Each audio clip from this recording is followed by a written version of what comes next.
해파리는 눈도 뇌도 뼈도 없다. 물살을 따라 흐물거리듯 유영하는 지극히 단순한 생명체다.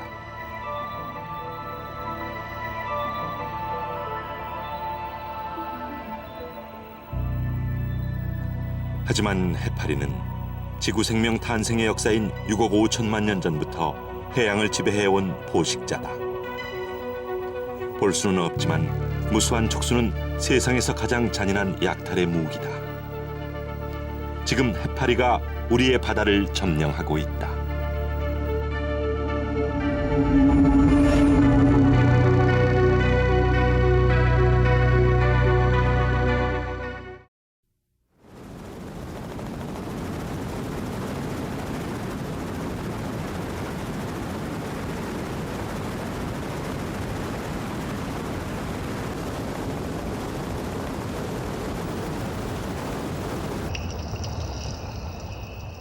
열대의 바다지만 태국만의 물빛은 언제나 흐리다.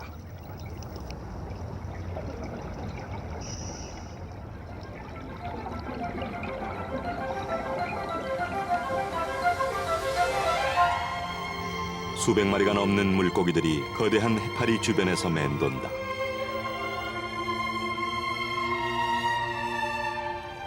방랑자인 해파리의 촉수에서 부화한 이놈들은 해파리를 방어막으로 바다를 떠돌며 살아간다.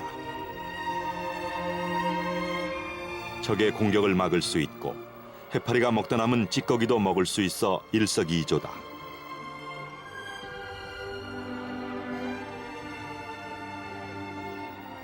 무성한 해초 같은 해파리의 촉수는 이제 갓 깨어난 어린 물고기들의 보육실이다.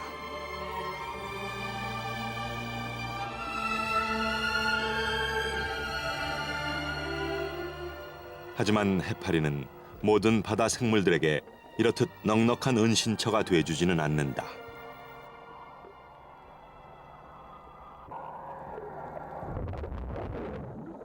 허물거리며 해류를 따라 이리저리 떠돌아다니는 생명체지만 이들의 사냥법은 지극히 효율적이다.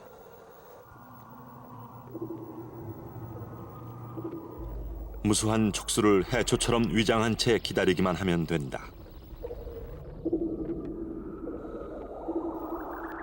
촉수에 스치는 순간 물고기는 격렬한 통증과 함께 마비된다.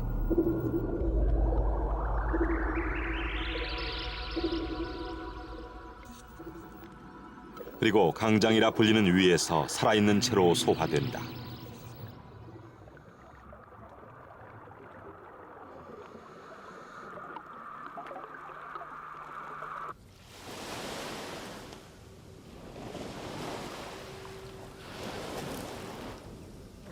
호주 제임스 쿡 대학의 제이미 시뮤어 교수는 해파리 독성물질 연구에서 세계 최고의 권위자다.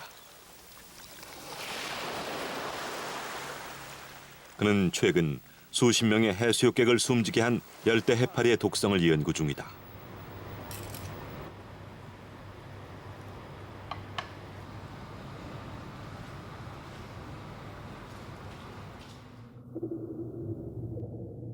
촉수에 작은 충격을 가하자 무수한 자포가 총알 같은 속도로 뻗쳐나온다. 충격의 강도와 면적에 따라 자포의 수는 많아진다.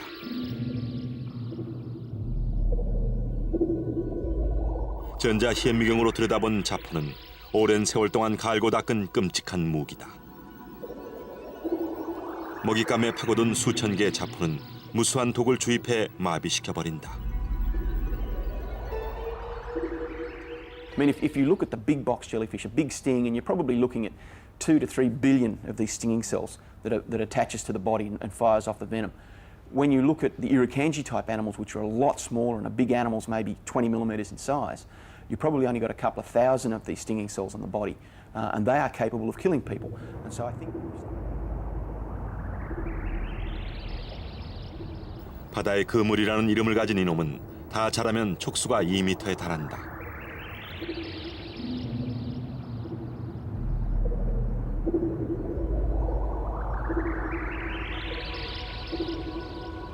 같은 해파리라도 먹잇감에서 예외는 없다.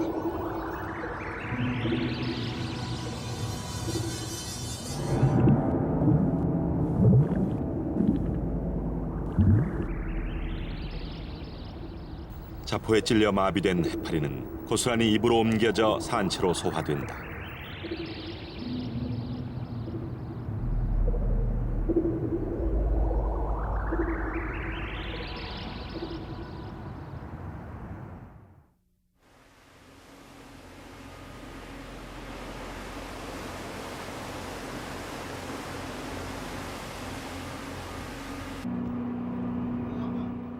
(10월) 들어 제주엔 조기와 갈치 어장이 절정을 이룬다.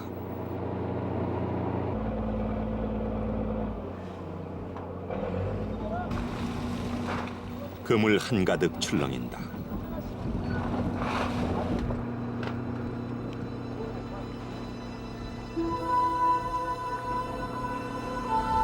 하지만 쏟아내는 그물엔 해파리뿐이다.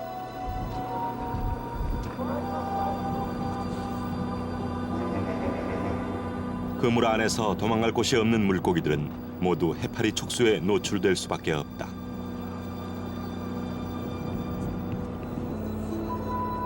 방금 건져 올렸지만 대부분 마비된 채 죽어 있다.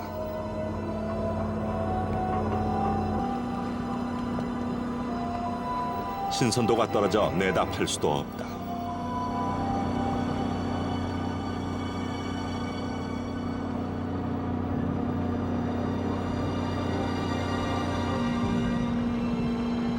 모두 바다에 버리는 일밖엔 도리가 없다.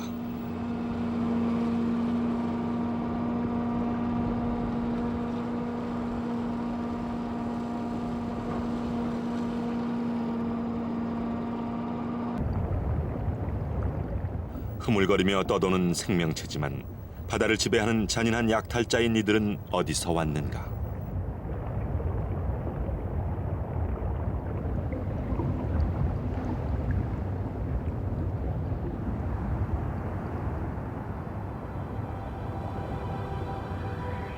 지구 생명 탄생에서 좀 더 복잡한 구조로 진화할 무렵인 6억 5천만 년 전. 바다의 역사는 촉수를 가진 자포 동물까지 진화시켜 놓았지만 오직 같은 자리에서만 머물게 했다. 이런 가운데 한 자리에 있기를 거부한 강장 동물이 생겨났다. 떠돌아다니는 최초의 포식 동물인 해파리가 진화의 또 다른 혁명을 이루어냈다.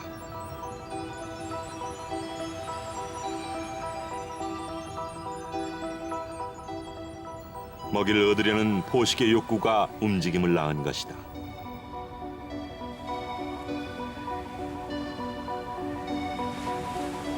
살인 의도를 감춘 흐느적거리는 촉수는 빠르게 움직이는 바다 생물을 사냥해 나간다.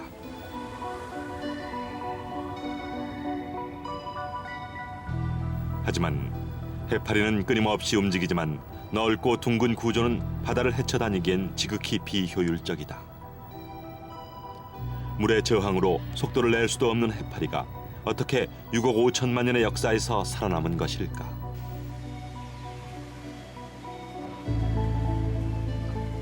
단순한 실험에서 그 답을 찾을 수 있다. 자그마한 수족관에 눈으로도 관찰 가능한 동물 플랑크톤을 넣어보자. 해파리가 일으키는 물살에 휩쓸려 먹잇감은 모두 촉수와 입으로 향한다.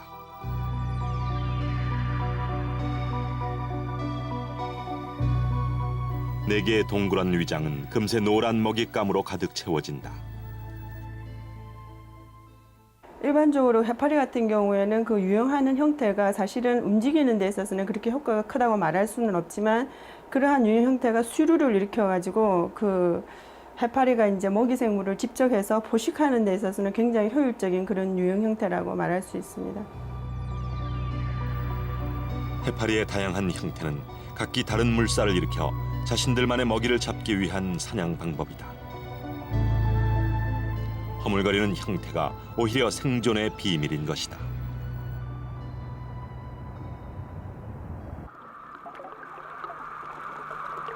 초가을 서해 연안으로 몰려드는 노무라 입깃 해파리는 다 자라면 머리의 지름이 1m, 무게만도 200kg이 넘는다.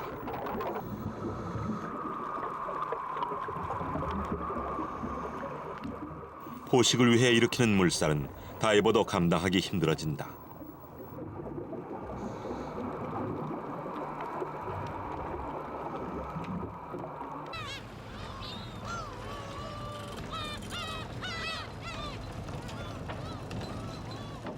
9월 말로 접어든 서해 강화도 어장은 조기자비철이다.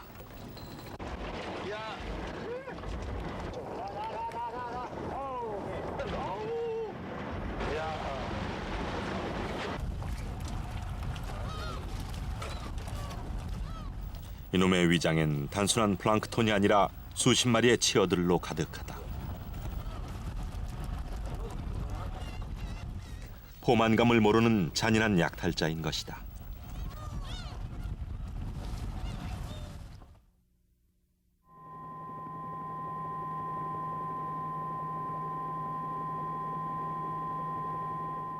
경기도 안산과 시흥 앞바다를 가로질러 13km에 달하는 뚝을 쌓아 만든 시화호는 간척 호수다. 물막이 공사를 끝낸 뒤 수년간 바닷물의 순환을 막아버린 시화호 물은 폐수 그 자체였다.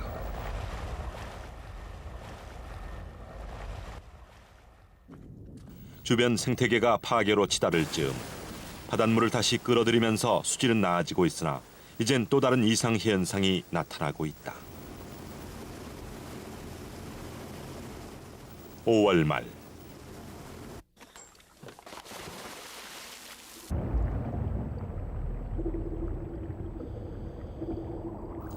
한 치 앞도 분간하기 힘든 물속엔 유령처럼 떠도는 해파리뿐이다.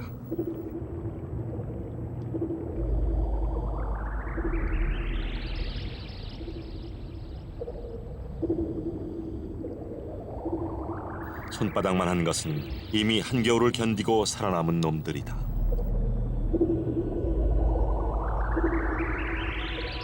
올해 처음 깨어난 작은 놈들과 뒤섞인 채 시화호의 물밑을 점령하고 있다.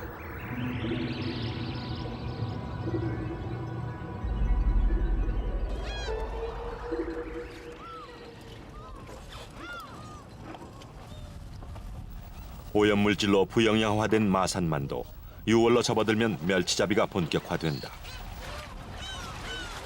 하지만 정치망엔 어린 해파리로 넘쳐난다. 해파리와 멸치를 분리할 수가 없어 그냥 쓸어낸다.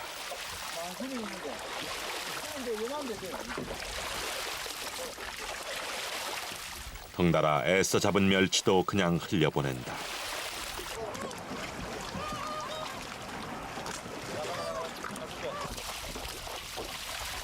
그래도 빠져나가지 않은 해파리는 남은 어획물과 함께 담을 수밖에 없다. 이게 한 4, 5년 전부터 일이 많이 들기 시작했습니다. 4, 5년 전부터? 예. 많이 들 때는 어느 정도 양입니까? 얼추 이거는 지금 드는 게 아니고 지금 쪼개기 더 있으면 뭐 이게 막 얼추 없습니다.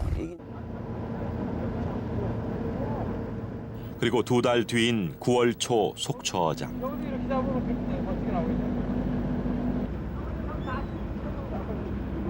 그 물 안엔 물고기 대신 해파리뿐이다.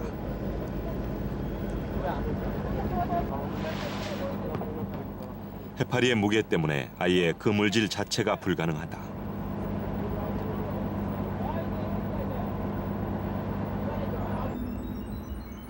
불과 2달여 만에 그 크기도 10배나 커졌다.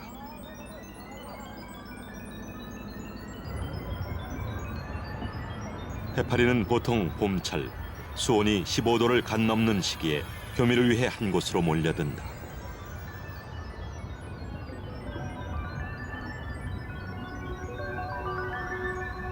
입 주변에 클로버 같은 주름이 많은 것이 암컷으로 알주머니 역할을 한다.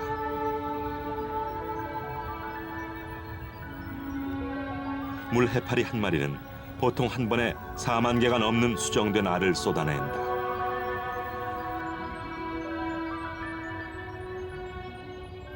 바다로 나온 알들은 딱딱한 바위 등에 붙어 폴립이라는 시기를 거친다.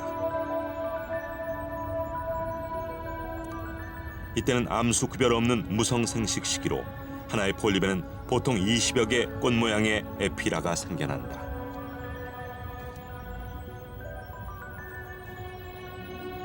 일정 기간이 지나면 에피라는 순서대로 떨어져 나와 독립 생활을 시작한다. 아직 해파리로 자라기 전이지만 왕성한 유형 형태를 보인다.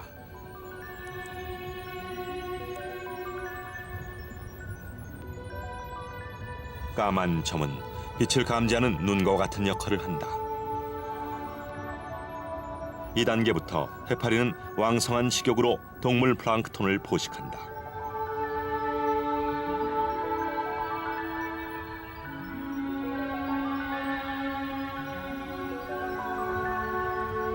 그리고 빠르면 한두 달여 만에 하나의 성숙한 해파리로 자라나 또다시 알을 낳는 순환을 계속한다.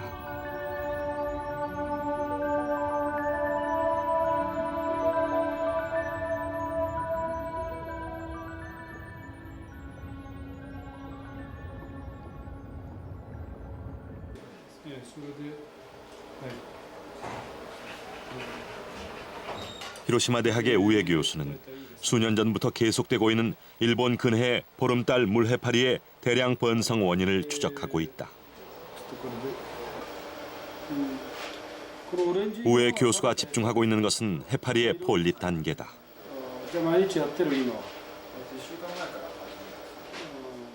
해파리의 대량 번성은 바로 폴립의 생존율이 과거보다 높아졌기 때문이라는 분석이다. 사진에서 붉은 부분이 모두 보름달 물해파리로 주변 지역에선 연중 4개월 가까이 어업이 불가능하다. 딱딱한 곳에 잘 달라붙어 자라는 폴립은 자연 상태인 모래와 갯벌엔 부착하기가 힘들다.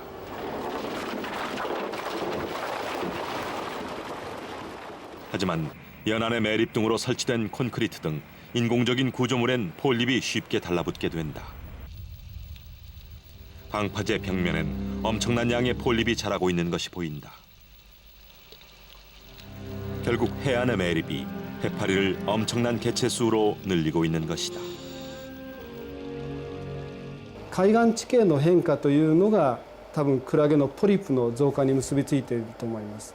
昔はこのように渚だったところが今は直立護岸だとかテトラポッドが入っていたり、そして浮き桟橋ができてます。そういう浮き桟橋の下だとかテトラポッドの間にはポリプがたくさんついているわけです。そのポリプからクラゲが出てきて現在増えているというふうに考えられます。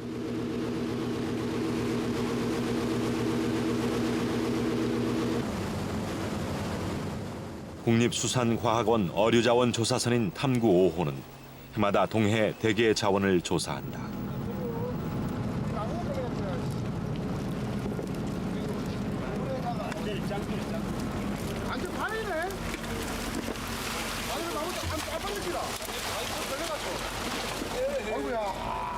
수심 200m에서 끌어올린 트롤 그물에는 어린 대게와 함께 쓰레기가 넘쳐난다.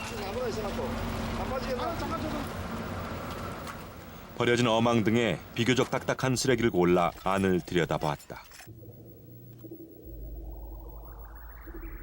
깊은 바다에서 올라온 쓰레기에서 보름달 물해파리의 폴립과 함께 확인되지 않는 또 다른 해파리의 폴립이 보인다.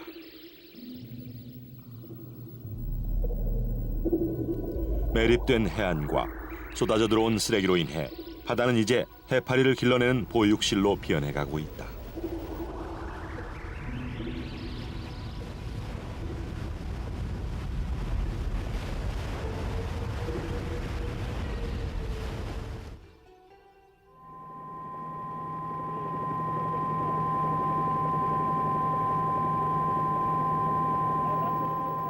육상 오염 물질로 부영양화가 진행된 핫가담 안에는 바다 오염의 상징인 적조가 해마다 반복된다. 콘크리트 호안 안쪽을 따라 적조는 더욱 붉은색을 띈다.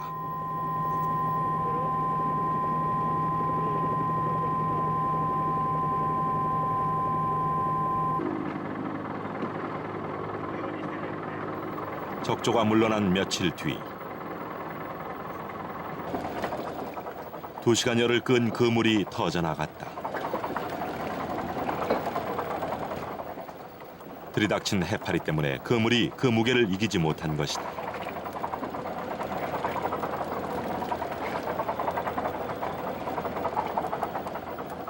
온종일 그물 작업에서 얻은 것은 해파리의 촉수에 죽어버린 어린 물고기 몇 마리다.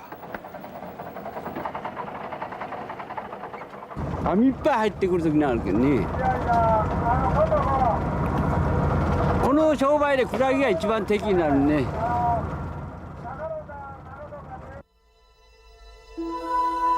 특이한 현상은 적조와 해파리가 며칠의 기간을 두고 번갈아가며 대량 번성한다는 것이다.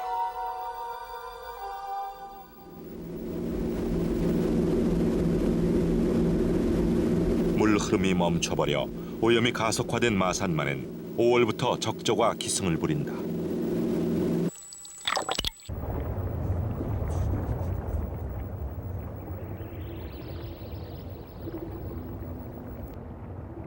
시야를 가리는 붉은 적조 사이에서 해파리는 거의 보이지 않는다.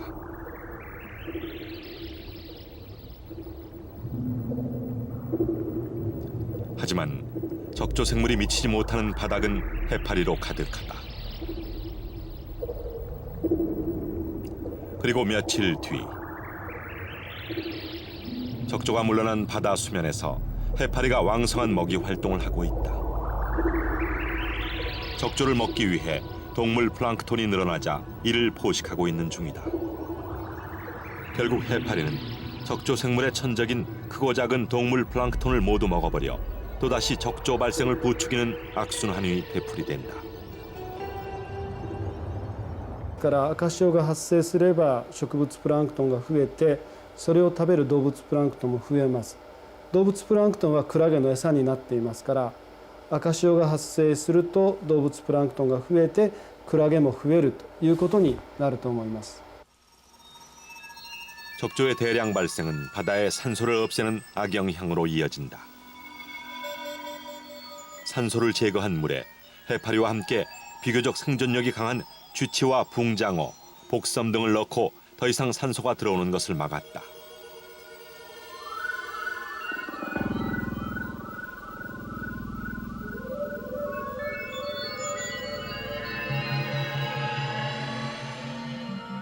(20시간이) 지나도록 해파리는 여전히 왕성하게 촉수를 움직인다.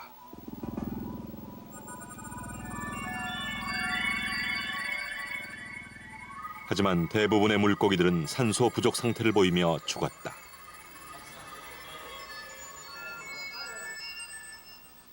기력이 다한 붕장어도 해파리의 촉수에서 빠져나오질 못한다. 이러한 해파리의 강한 생존력과 대량 번성은 해양 생태계 이상과 함께 1차적으로 수산업계 타격으로 이어지고 있다.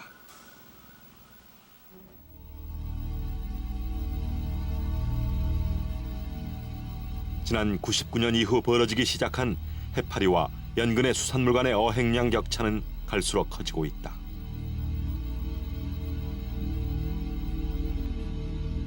하지만 국내엔 이러한 통계뿐 아니라 아직 해파리에 대한 연구조차 이루어지지 않은 상태다.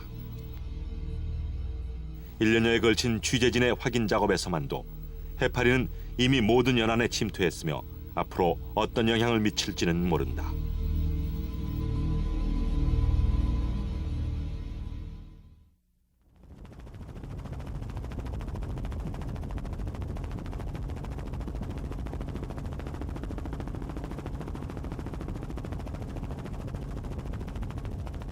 바다와 강물이 만나는 곳에서만 만들어지는 열대림인 맹글로브 숲은 다양한 생물을 전시해 놓은 지구 최대 자연사 박물관이다.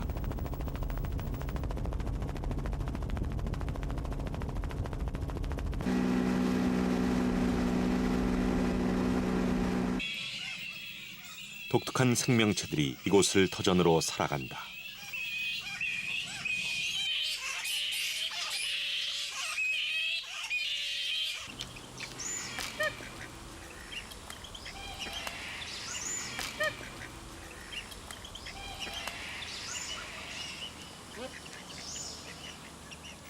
하지만 수면 아래엔 지구상 어떤 생물보다 사람을 많이 죽인 살인자가 살고 있다.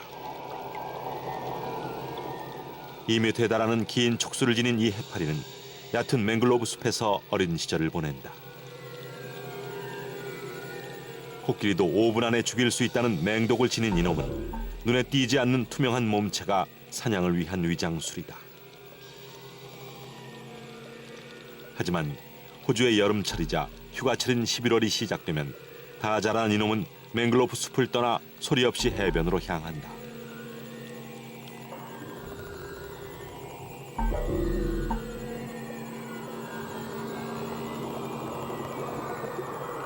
촉수에 스치는 순간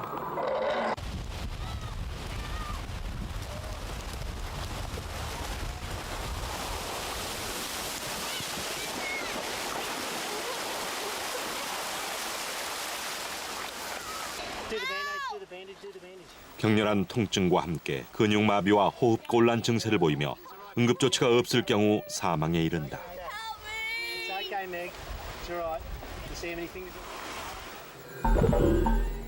해파리에 쏘인 피부는 그 독성으로 무사히 치료를 한다 해도 지독한 흉터로 남을 수도 있다. Feels like a hot knife getting slashed across the area, and just very intense, sharp pain. And the recent Irukandji sting, you know, your whole body is sort of convulsing and feels like someone's hitting you with a stick constantly, and it's very uncomfortable. Very large envenomations, people can die from the effects of the venom. The effect is quick enough that most people get themselves out of the water onto the beach, and it's on the beach that they die. So it's very quick. 이런 사정으로 휴양지인 드넓은 백사장이 조용하다. 보호장치가 마련된 울타리 안에서만 수영이 가능하다.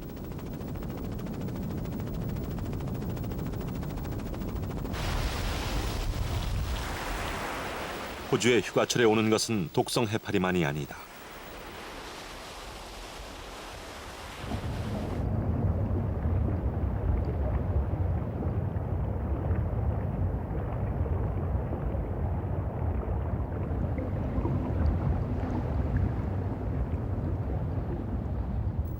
해파리의 천적인 바다거북도 해파리를 찾아 해안으로 몰려든다.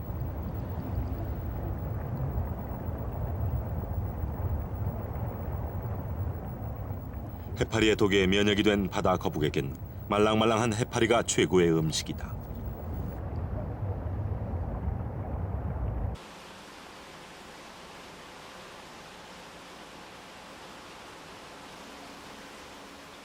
어린 바다거북에게 해파리를 주자 곧바로 포식한다. 어릴 때부터 면역이 돼 있는 것이다.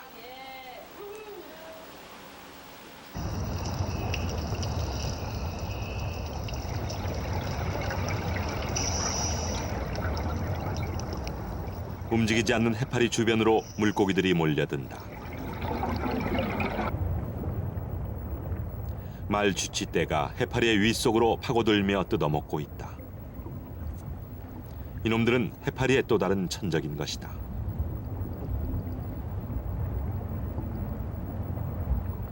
자신보다 수십 배나 큰 해파리에게까지 촉수를 피해가며 덤벼든다.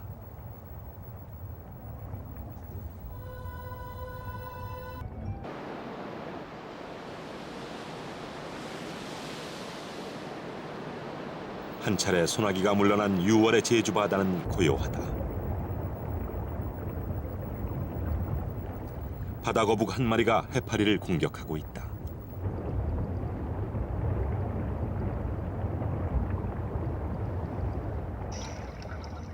하지만 쓰레기를 해파리로 잘못 알고 덤벼들었다가 오히려 쓰레기에 감겨버렸다.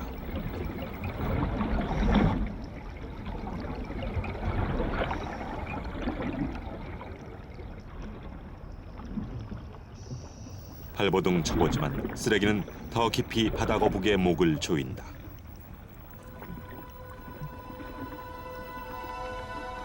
해파리는 폭발적으로 늘고 있지만 그 천적들은 우리의 바다에서 사라져가고 있다.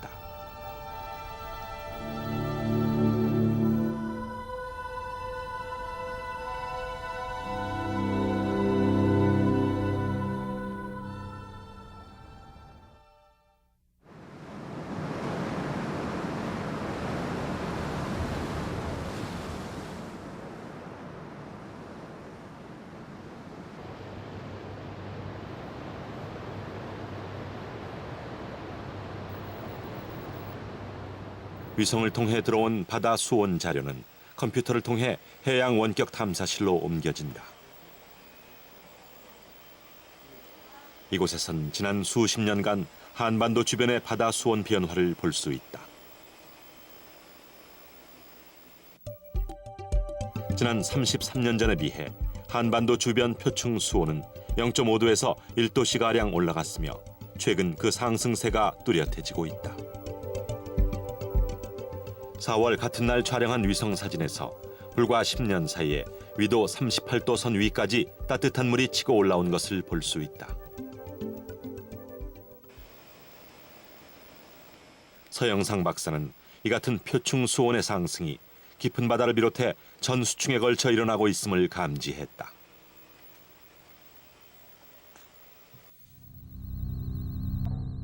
물과 비중이 같은 용액을 얼음에 떨어뜨려 보자.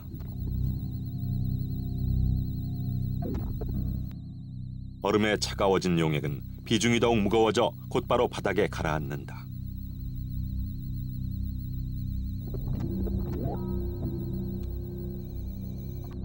날씨가 추워져 바다가 많이 얼게 되면 가라앉는 차가운 물의 양도 늘어나게 된다.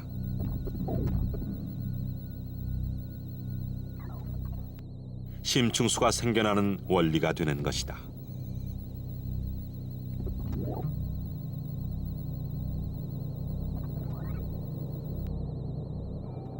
이렇게 바닥으로 내려온 차가운 물은 심해 계곡을 따라 흐르다 육지를 만나면 또다시 상승하면서 뜨거워진 바다를 식혀주는 냉각수 역할을 한다. 동해안의 심층수는 시베리아의 추위로 생겨난 얼음으로 만들어지는 것이다. 하지만 최근 이 심층수가 지구온난화로 줄면서 전 수층에 걸쳐 수온이 조금씩 올라가고 있다는 분석이다. 한 15년의 그런 주기 변화를 가지고 있습니다. 그런데 최근에 와서 이러한 주기 변화가 흐트러지고 있습니다. 그러한 원인은 심층수를 형성하는 그런 기후가 최근 들어서 그 기작이 흐트러지고 있다고 그렇게 추정됩니다.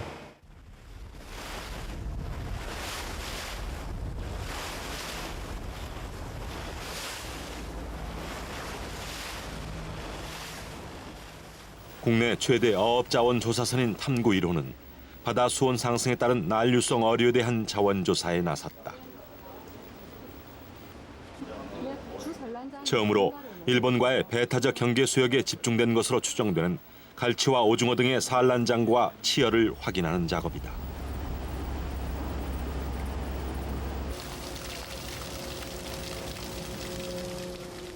이번 조사에서는 표층에서부터 수심 200m에 달하는 전 수층에 걸쳐 트롤 등 다양한 기법이 동원된다.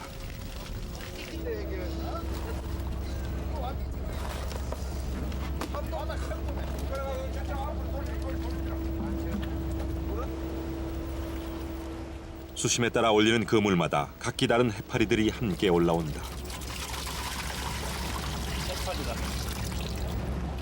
물고기 알과 치어들 속에서도 밝혀지지 않는 크고 작은 해파리들이 섞여 있다.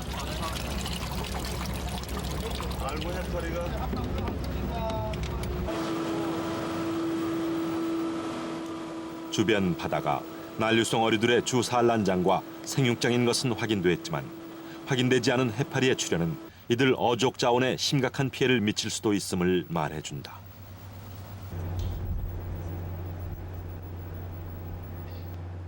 전 수층에 걸쳐 바다 온도가 올라가면서 해파리의 발생도 다양화되고 그 수도 늘고 있는 것이다. 바다 수온의 변화가 해파리에게 어떤 영향을 미치는지는 간단한 실험을 통해 알 수 있다. 수온이 다른 두 개의 수족관에 눈으로도 관찰 가능한 동물 플랑크톤을 넣어보자.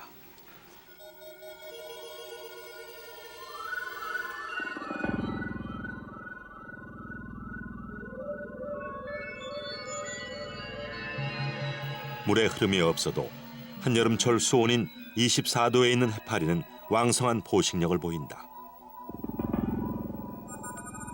하지만 차가운 물에선 움직임이 거의 없다.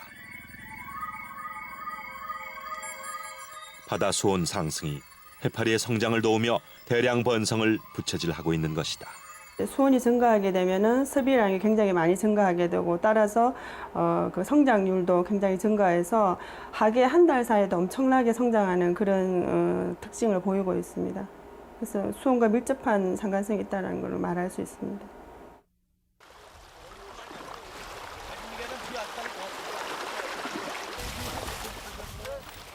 시월로 접어든 강원도 남대천엔 산란을 위해 강을 거슬러 올라오는 연어들로 북적인다.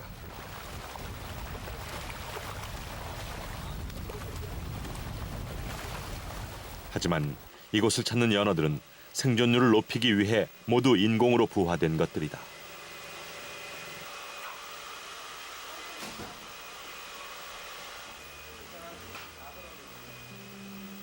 그리고 이듬해 4월이면 해마다 많게는 2천만 마리의 새끼 연어가 한꺼번에 방류된다.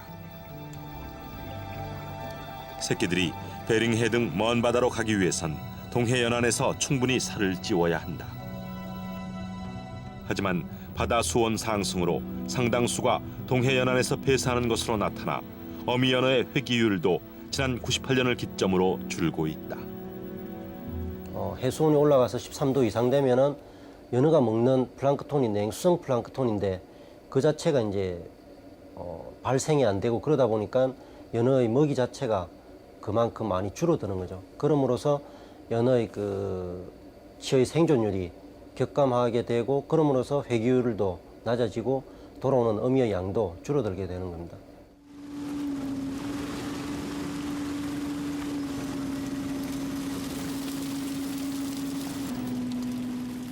연어 새끼들이 방류된 동해 속초엔 냉수성인 이면수어 어장이 형성된다.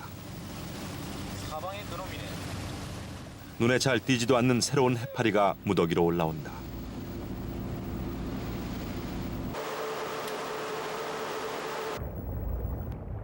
불빛을 비추면 이놈들의 움직임은 더욱 활발해진다. 촉수가 시작되는 부분에 바늘 자국처럼 무수히 많은 안점이 있어 빛의 변화에 민감하다.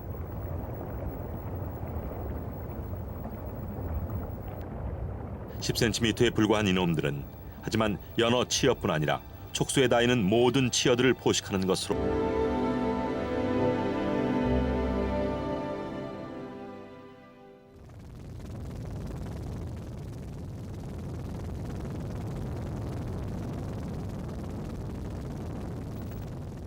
살아있는 산호로 연결된 호주 대산호초 군도는 1600km에 이른다.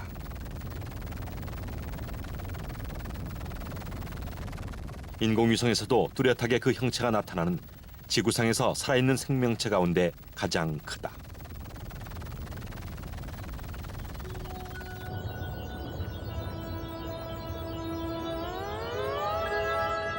해파리와 같은 강장동물이지만 이들은 떠돌이 생활 대신 수천 년에 걸쳐 공동으로 거대한 식민도시를 건설했다.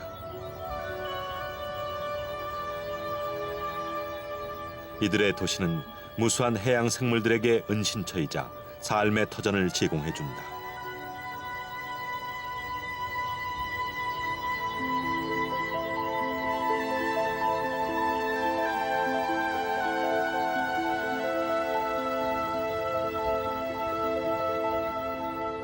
모래에 섞인 오염물질을 걸러먹는 이놈은 이곳에선 없어서는 안 될 청소부다.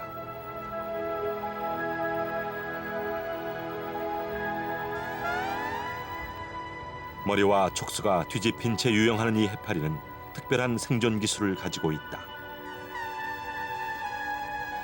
촉수를 햇볕에 드러내놓고 있으면 광합성 갈조류가 달라붙어 해파리에게 먹이를 제공하는 것이다. 이 때문에 일생 중 대부분을 바닥에 붙어 지낸다.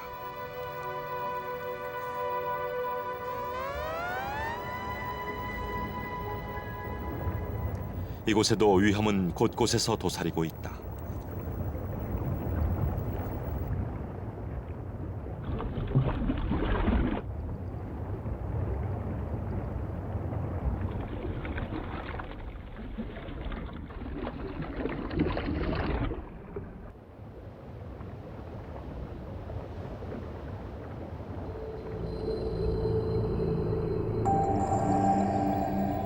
수많은 바다 생물들의 삶의 터전인 이 산호 도시가 최근 들어 이상 현상을 보이고 있다. 많은 산호들이 부유물을 뒤집어 쓴 채 죽어간다. 엘니뇨로 인해 바다 수온이 30도를 넘기는 일이 되풀이되면서 산호가 살 수 없는 바다로 변해가기 때문이다.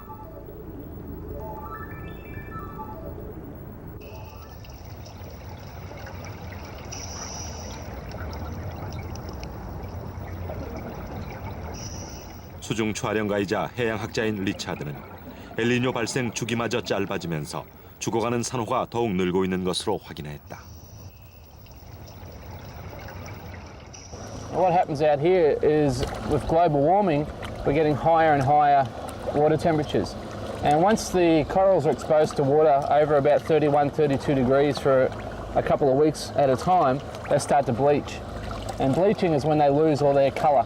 All the brown plant cells that live in a symbiotic relationship with the corals, they're released and the corals go white. This is what we call bleaching. 아직 바닷물이 차가운 5월, 제주 앞바다에 갖가지 모양의 해파리들이 몰려들었다.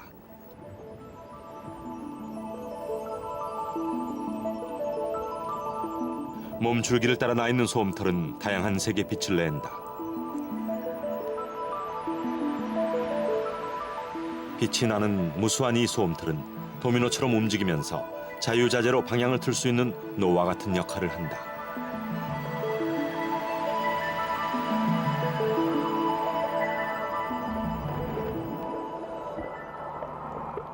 이런 종들과 함께 열대 바다에서만 볼 수 있는 해파리들이 섞여 있다.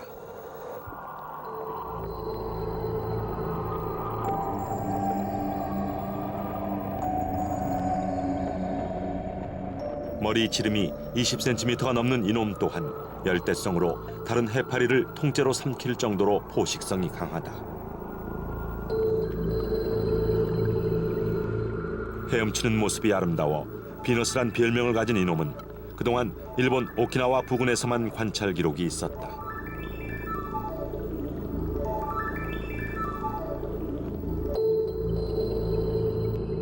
카메라론 관찰이 불가능한 작은 종들을 채집했다. 긴 4개의 촉수와는 달리 머리는 3cm에 지나지 않는 이놈은 따뜻한 바다에서만 서식한다. 특이하게도 꼭대기 부근에서 촉수가 나 있는 종도 있다.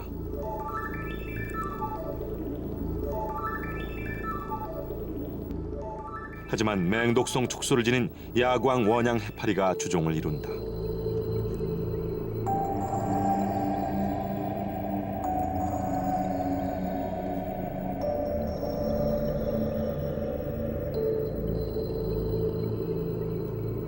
머리에 있는 돌기에도 독성을 지닌 이놈들은 쿠르시오 해류를 타고 들어오는 원양성 해파리다.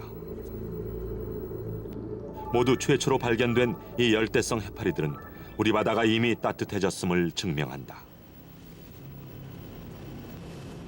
바다 수온 상승으로 인한 새로운 해파리의 유입은 바다 생태계의 파괴를 불러올 수도 있다. In vice versa, all the temperate species jellyfish, or all the ones that are in cold water, are going to get constricted further and further towards the poles, I think, as the water warms up. Jury's still out on it, but I mean, certainly that seems to be what's going on. Is as the temperatures rise, it changes the global distribution of what the animals, or where you actually find these animals.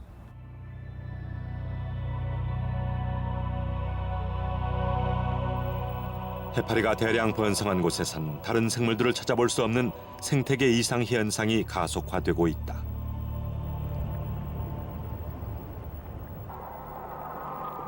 해파리는 98%가 물로 이루어진 지극히 단순한 생명체다. 그리고 오랜 세월 동안 해양 생태계의 한 축을 형성해왔다.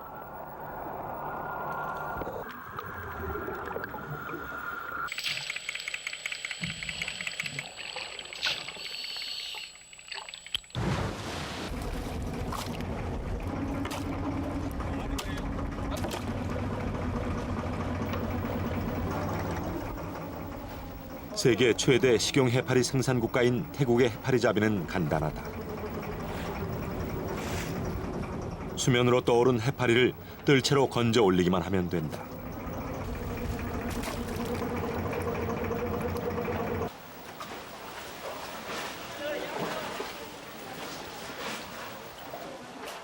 해파리는 먼저 독성이 있는 촉수 부분을 모두 제거한다.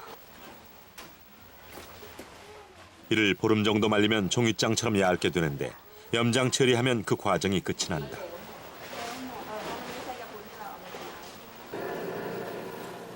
해파리는 비만의 원인인 지방이 거의 없는 대신 단백질과 비타민이 풍부하다. 고대 중국으로부터 시작된 해파리 음식은 현대인들에겐 다이어트 음식으로 세계적으로는 한 해 수억 달러의 산업이 되고 있다.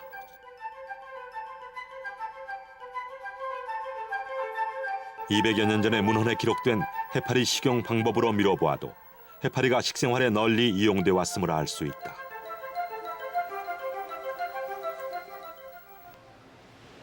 세계적인 연구기관들은 난치병 치료를 위한 미래의약품 개발을 동물의 복제 기술에서 찾고 있다. 이곳에선 세계 최초로 노란색의 복제 돼지가 탄생했다. 이 기술엔 녹색을 띠는 해파리의 형광 유전자가 큰 역할을 한다.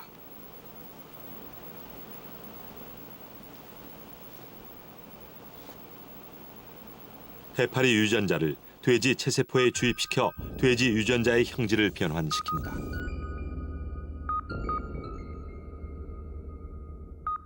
이를 핵이 제거된 돼지 난자에 주입시키면 복제 성공 여부가 녹색으로 뚜렷이 관찰되며 해파리의 특정 물질이 유전자 복제 기술의 혁명을 가져온 것이다. 이 연구소는 이 기술을 이용해 돼지에게서 심장과 위 등 인공 장기 생산을 목표로 하고 있다.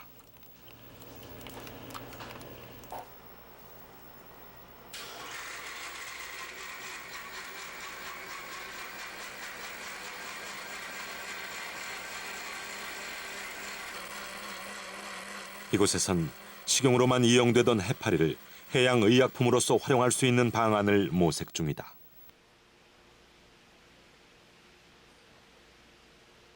최근 급격하게 늘고 있는 보름달 물해파리의 머리 부분을 말려 시료를 채취해 분석에 들어갔다.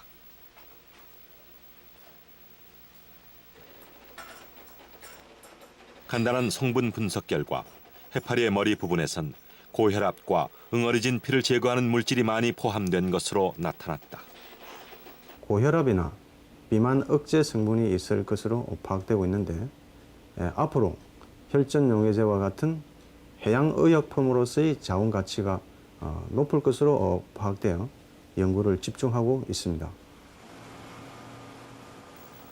이와 함께 촉수에 담긴 독성 물질은 암 치료제 개발 등 밝혀내야 할 또 다른 영역으로 남겨져 있다.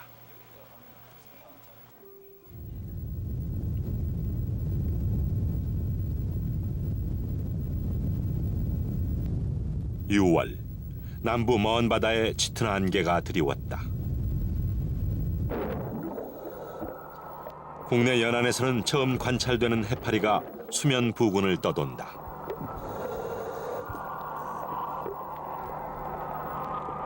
입과 촉수 부근에는 확인되지 않은 많은 치어들이 떨어질 줄 모른다. 수천 킬로미터 떨어진 필리핀 부근에서 식용으로 이용되는 종이다.